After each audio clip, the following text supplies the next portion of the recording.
Minister, I'm sure that you're aware legends Tom Jones and Stereophonics are set to play undoubtedly this weekend in front of thousands of people in Cardiff this Friday and Saturday. Now, only a few weeks ago, we all witnessed the complete chaos when Ed Sheeran staged 3 concerts in the Principality Stadium.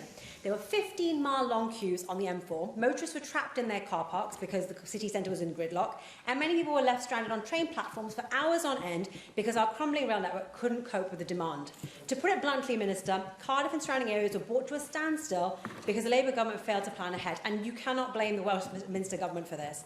I am sure many here in the Chamber will agree with me that the last thing we want to see is a repeat of recent events coming Friday and Saturday, but sadly it appears lessons have not been learnt with Transport for Wales getting their excuses in and asking people not to use its services.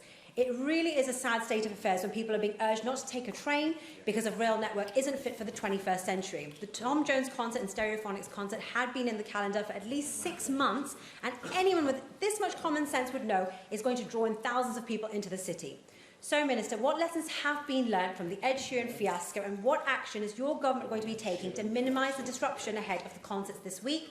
And secondly, the Welsh Government's major event strategy, which expired 2 years ago, had the aim of, and I quote, developing a balanced and sustainable portfolio of major events which enhance Wales, end quote, international reputation and the well-being of its people and communities.